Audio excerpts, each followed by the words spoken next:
बिस्मिल्लाहिर्रहमानिर्रहीम, अस्सलाम वालेकुम। मैं आपका मेज़बान समी इब्राहिम और आप हमारा सोशल मीडिया देख रहे हैं। आज 23 जून है, मंगलवार, और मैं इस्लामाबाद में दोपहर के वक्त आपसे मुखातिब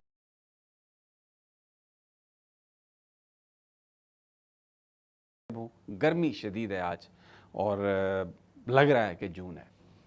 दो तीन खबरें बड़ी अहम हैं। एक तो कौमी असम्बली में आज शहबाज शरीफ साहब ने इस बात का एतराफ़ कर लिया कि 2024 के इलेक्शन धांधली ज़्यादा थे और इसमें बक्से भी भरे गए और इसमें लोगों को मजबूर करके पार्टियां तब्दील भी करवाई गई। और साथ ही उन्होंने ये कहा, इनडायरेक्टली ये बात कही, और साथ ही ये कहा कि 2018 में भी ऐसा हुआ था, तो अगर आपने तहकीकात करवानी है तो फिर 2018 से तहकीकात करवाएं। ये मैं आपको सारी गुफ्तगू आपको मैं सुनवाता हूँ कि आज ये एक बहुत बड़ा इतराफ़ है शहबाज शरीफ का। और इसके साथ साथ उन्होंने एक और सवाल भी खड़ा कर दिया कि 2018 में इलेक्शन उनको हरवाया गया था, 2024 में उनको इलेक्शन जितवाया गया नून लीग को। तो सवाल कौन एक होता है पैदा कि कौन जितवा रहा है, कौन हरवा रहा है, नाम तो बताएं ना कि उस जिसने ये सब कुछ किया, पूरे निज़ाम को बर्बाद किया। एक तो इस पे बात करेंगे। दूसरा, एक बड़ा हुक्म आया है आज़ाद कश्मीर हाई कोर्ट की तरफ से। तहरीक इंसाफ को 3 मेंबर बेंच है आज़ाद कश्मीर हाई कोर्ट का, उन्होंने आज़ाद कश्मीर के इलेक्शन कमीशन का वो फैसला कलअदम करार दे दिया है जिसमें पीटीआई को रजिस्ट्रेशन से इनकार कर दिया गया था। हाई कोर्ट ने इस बात को, इस हक़ को तस्लीम किया है और ये कहा है कि अबूरी तौर पर आप रजिस्ट्रेशन करें। अब जिसके नतीजे में बल्ला इंतखाबी निशान भी मिलेगा पीटीआई को। अबूरी जो हुक्म है उससे थोड़ा सा एक जहन में चीज़ें आ रही हैं कि वो क्या चीज़ें हो सकती हैं। और फिर वहाँ पर आज़ाद कश्मीर गवर्नमेंट के पास अभी एक और फोरम है, वो इस फैसले के ख़िलाफ़ सुप्रीम कोर्ट में जा सकते हैं। तो जो डर्टी रोल काजी फाइज ईसा ने पाकिस्तान में किया था सुप्रीम कोर्ट में रिज़र्व सीट्स पर और पीटीआई के इलेक्शन के मामले में, तो बहुत सारे लोग एक्सक्यूज़ मी, मैं देख रहा था सोशल मीडिया पर बहुत सारे लोग ये कह रहे थे कि ये पाकिस्तान वाली हिस्ट्री जो है वहाँ पर कहीं रिपीट ना की जाए और मामला कहीं फिर बिगड़ ना जाए।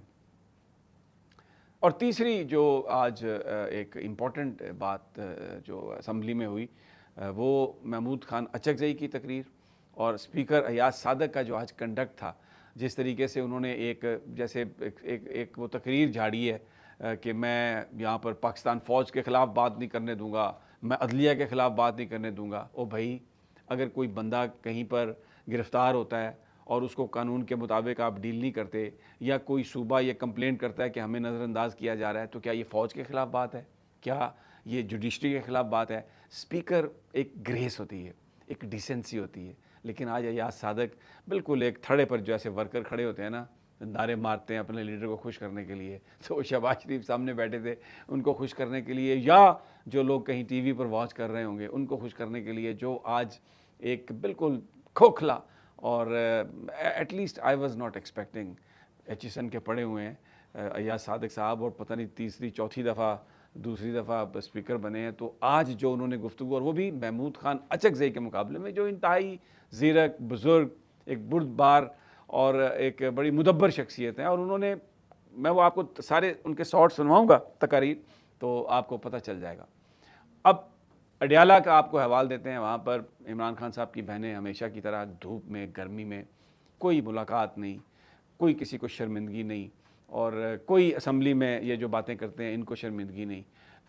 सड़कें जो थीं, रास्ते जो थे, वो उसी तरह जैसे जब जो वक्त नज़दीक आता है उनके आने का बंद कर दिया जाता है, तो कुछ लोग आते हैं वहाँ पर, नारेबाजी होती है और वापस चले जाते हैं, तो वही एक रिपीट हुआ। लेकिन आज उन्होंने एक प्रेस कॉन्फ्रेंस करनी है, जैसे ही वो प्रेस कॉन्फ्रेंस करती हैं तो हम आपको उसकी तफसीलात देंगे। सबसे पहले मैं आपको अब शहबाज शरीफ साहब की वो तकरीर सुनवाता हूँ। ज़रा पहले इस तकरीर को सुन लें जिसमें वो ये इस बात का एतराफ़ कर रहे हैं। जनाब स्पीकर, आखिरी बात ये करना चाहता हूँ। उन्होंने कहा कि ये इलिजिटिमेट गवर्नमेंट है, तो दूध का दूध पानी का पानी हो जाता है। जनाब स्पीकर, 2018 के इलेक्शंस की तहकीकात कर लें, अगर उसमें 2018 के इलेक्शन में अगर भरपूर तौर पर वो जादूगरी नहीं हुई और बक्से नहीं भरे गए और पट्टे पहनाकर लोगों को इस्लामाबाद नहीं लाया गया और धमकियां दी गईं, अगर वो लेजिटिमेट गवर्नमेंट है तो ये भी लेजिटिमेट गवर्नमेंट है। बिल्कुल क्लियरली कि जनाब अगर 2018 में ये सब कुछ हुआ था, तो अगर वो लीगल गवर्नमेंट थी तो ये भी लीगल गवर्नमेंट है 2024 की। यानी इनडायरेक्टली उन्होंने मान लिया کہ ہم نے یہ سب کچھ کیا تھا 2024 میں، جو 2018 میں کر کے عمران خان صاحب کو الیکشن میں بٹھایا گیا. تو اس لیے اب ٹٹ فار ٹیٹ والی بات ہو گئی. لیکن ایک سوال بڑا انہوں نے کھڑا کر دیا کہ کس نے یہ سب کچھ کیا ہے، کون ہے پاکستان کے اندر جو الیکشن ہرواتا بھی ہے، جتواتا بھی ہے، نظر بھی نہیں آتا، and he always gets away with that. یعنی کوئی ان کو پکڑ نہیں سکتا، کوئی ان کو روک نہیں سکتا. یہ سب کیا ہے؟ بڑا کیونکہ جو طاقتور تو کسی بھی ملک میں اس کی عسکری فورس ہوتی ہے. D G I S P R ہمیشہ یہ کہتے ہیں کہ وی آر اے پولیٹیکل، ہمارا کچھ لینا دینا نہیں ہے، ہمیں آپ بدنام نہ کریں. تو یہ بات تو وزیر اعظم کر رہے ہیں، یہ میں نہیں کر رہا، کوئی اور نہیں کر رہا، یہ شہباز شریف صاحب کر رہے ہیں، on the floor of the house کر رہے ہیں کہ جناب 2018 اور 2024 ایک ہی ہے. بس وہاں پر بھی دھاندلی ہوئی ہے تو پھر یہاں پر بھی دھاندلی ہوئی ہے. تو اس وقت ہمارے ساتھ ہوا تھا، آپ کے ساتھ ہو گیا، تو بس اس کو آپ ایڈجسٹ کر لیں. پر کر کون رہا ہے؟ اور اس بات کی کیا گارنٹی ہے کہ آگے یہ نہیں ہوگا؟ کیا اس کو پکڑے گا کہ آگے وہ یہ نہ کرے؟ یہ اس قسم کے سوال یہ کر کے تو کنفیوژن جو ہے وہ پھیلا دیتے ہیں. اب اسی ہاؤس میں آج تقریر leader of the opposition Mahmood Khan Achakzai کی، انہوں نے کہا کہ بھائی گلگت بلتستان، آزاد کشمیر، بلوچستان، سندھ، پنجاب سب پاکستان کا حصہ ہے. آپ کے پی کے کو کیوں نہیں حصہ سمجھتے پاکستان کا؟ اس کو کیوں نہیں وہ حق دیتے جو اس کو دینے کی ضرورت ہے، جس کو وہ ڈیزرو کرتے ہیں؟ آئیے سن لیں ذرا محمود خان اچکزئی کی بات. آپ سب آئین کے مجرم ہیں جناب اسپیکر. آپ نے آئین روکنے میں ساتھ دیا ہے غیر جمہوری حکومتوں کا، غیر جمہوری لوگوں کا. ہم مجبور ہیں پاکستان ہمارا ملک. کل کسی وزیر نے کہا تھا ہم اسلام آباد میں جیل بنائیں گے. بابا پاکستان میں جیلوں کی ضرورت نہیں ہے. پاکستان قومیتوں کا جیل خانہ ہے. پاکستان میں پشتون، بلوچ، سندھی، سرائکی اب ماشاءاللہ اپنے کشمیریوں کو بھی شامل کر دیا. یہ ان کا جیل خانہ ہے. اب اس میں انہوں نے جو بھی ذکر کیا، سزاؤں کا ذکر کیا، عدالتوں کا ذکر کیا، تو وہ نظام کو ٹھیک کرنے کی بات کر رہے ہیں. اور وہ یہ ساری باتیں، یہی اپوزیشن لیڈر کا کام ہے کہ جو نقائص ہیں، جو کہیں کمیاں ہیں، کیونکہ وہ اس کے بارے میں انہوں نے بات کرنی ہوتی ہے اور انہوں نے بات کی. لیکن انتہائی یہ ایک مدبرانہ انداز میں، بڑے ایک مدلل انداز میں، بڑے ایک شریفانہ انداز میں انہوں نے ایشوز کو ہائی لائٹ کیا، اور اس کے بعد ان کا رائٹ ہے انہوں نے واک آؤٹ کیا. اس سے پہلے ہمیشہ یہ ہوتا تھا کہ وزیر اعظم صاحب تقریر کرتے تھے اور اپوزیشن سنتی رہتی تھی. جیسے ہی اپوزیشن والے کھڑے ہوتے تھے تقریر کرنے کے لیے لیڈر، تو وزیر اعظم صاحب اپنے فائل بغل میں دبا کے تو چلے جاتے تھے. آج اپوزیشن نے یہ کیا ہے کہ وہ جب وزیر اعظم صاحب بول رہے تھے تو وہ اٹھ کے باہر چلے گئے.